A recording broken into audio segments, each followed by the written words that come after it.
آئیے آج اپنے دل کی عدالت لگاتے ہیں۔ دنیا کی اس زندگی میں جس امتحان میں ہم ڈلے ہوئے ہیں، ہمیں نہیں پتا اس کا نتیجہ کیا ہوگا، لیکن آخرت کے اس امتحان میں اپنی کارکردگی کو جاننے کا ایک راستہ دنیا میں بھی موجود ہے۔ کچھ سوالات اپنے آپ سے کیجیے، آپ کو بخوبی پتہ چل جائے گا کہ آخرت کے سب سے بڑے امتحان میں آپ کہاں کھڑے ہیں۔ سوالات یہ ہیں: کیا ہم اس شخص کو سلام کرتے ہیں جو ہمیں پسند نہیں، اور کیا ہم اس کے سلام کا دل سے جواب دینا چاہتے ہیں؟ کیا ہمیں اپنے کسی دوست کی کامیابی حسد میں مبتلا کرتی ہے اور ہم چاہتے ہیں یہ اعزاز اس سے چھن جائے؟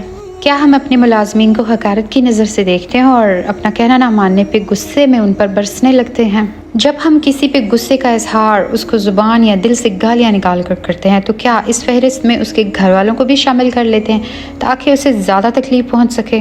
کسی نے دکھ دیا ہو تو سرے محفل ہم اس کی غیبت کرتے ہیں، اور غیبت کا یہ عمل شروع ہونے کے بعد ہم زیب داستان کے لیے اسے بہتان تک پہنچا دیتے ہیں۔ کیا کسی محفل میں اس لیے جاتے ہیں کہ لوگوں پر اپنے لباس اور بولنے کی پاور کا دھونس جما سکیں؟ کیا ہمارے گھر والے ہمارے بارے میں بلا تردد یہ کہہ سکتے ہیں کہ جیسا یہ گھر سے باہر ہے ویسے ہی گھر کے اندر بھی ہے؟ کیا ہم کسی غیر قانونی معاملے میں جو کسی دوسرے کی حق تلفی کا سبب بن رہا ہو اس کا حصہ بنتے ہیں؟ کیا ہم حکام اور امیر لوگوں کے قریب ہونے کے لیے ان کی تعریف اور چاپلوسی میں کوئی آڑ محسوس کرتے ہیں؟ جب ہمیں احساس ہو کہ غلطی ہماری ہے تو ہم ایسے موقع پر سچ بولنے کی ہمت اپنے اندر پاتے ہیں؟ کیا ہم گھر، خاندان، محلے، معاشرے میں کسی نیکی کو انجام دینے کے بعد اسے اس غرض سے پھیلاتے ہیں کہ ہماری شہرت ہو سکے؟